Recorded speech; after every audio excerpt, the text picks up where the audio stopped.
வணக்கம்மா, எல்லாரும் எப்படி இருக்கீங்க? இன்றைக்கி வஞ்சிர கருவாடு தொக்கு பண்ண போகிறோம். நம்ம வாங்க எப்படி பண்ணலான்னு பார்க்கலாம். 300 கிராம் வஞ்சிர கருவாடு, ஒரு பூண்டு உரித்து ஒன்றும் பாதியுமே நச்சு வச்சுருக்கேன், ஒரு துண்டு இஞ்சி, 3 வெங்காயம், 3 தக்காளி, ஒரு லெமன் சைஸ் புளி. இதுக்கு தேவையான பொருட்கள். கடாய் சூடாகிடுச்சுப்பா, கடலெண்ணெய் ஊற்றிக்கலாம் தேவையான அளவுக்கு. எண்ணெய் காஞ்சிடுச்சுப்பா, கடுகு போட்டுக்கலாம். கடுகு போட்டுச்சுப்பா, 2 வெந்தயம் போட்டுக்கலாம். வெங்காயம் போட்டுக்கலாம்.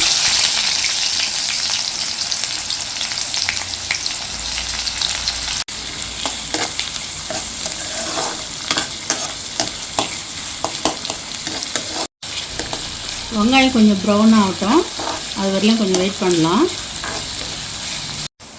இந்த டைமில் பூண்டு நச்சு வச்ச பூண்டை போட்டுக்கிறேன்,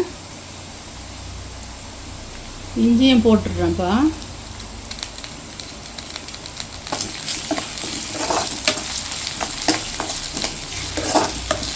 கொஞ்ச நேரம் இருக்கட்டும், நம்ம அடுத்து தக்காளி போட்டுக்கலாம். கருவேப்பிலை போட்டுக்கலாம்ப்பா கொஞ்சம்.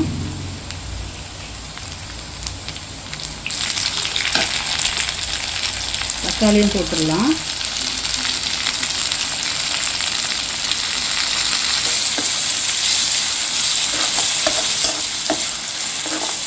தக்காளி நல்லா வதங்கணும்ப்பா,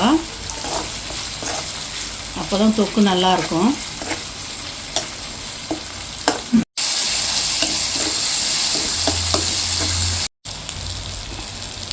அரை ஸ்பூன் மஞ்சள் பொடிப்பா, மிளகாத்தூள் 1 ஸ்பூனு,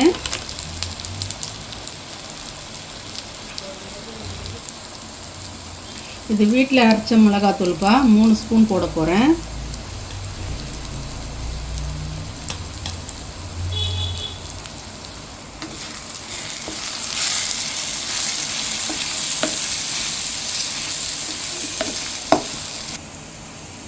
கருவாடு போட்டுடலாம்ப்பா.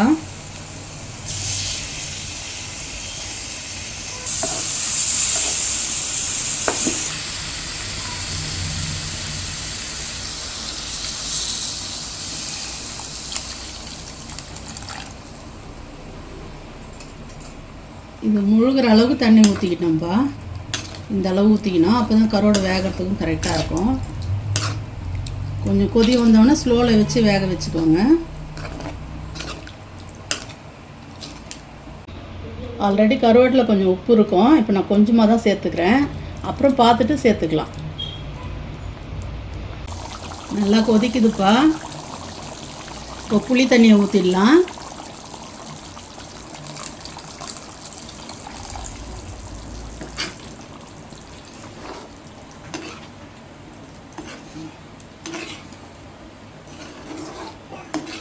அப்புறம் கொஞ்சம் திக்கானோன்னா காமிக்கிறேன்ப்பா.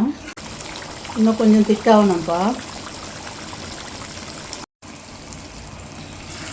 கருவாடு தொக்கு சூப்பராக ரெடி ஆகிடுச்சுப்பா. இந்த கருவாடில் மீடியமாக இருந்தது உப்பு, ஒரு இடத்துல உப்பு ஜாஸ்தியாக கூட இருக்கும். நீங்கள் தொக்கெல்லாம் இது மாதிரி ரெடி ஆனதுக்கப்புறம் உப்பை சேருங்க, உங்களுக்கு எப்படி இருக்குன்னு பார்த்துட்டு.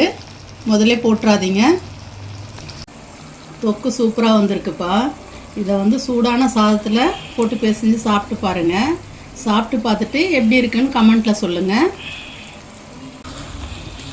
அடுத்த வீடியோவில் சூப்பரான ரெசிபியோடு பார்க்கலாம்ப்பா.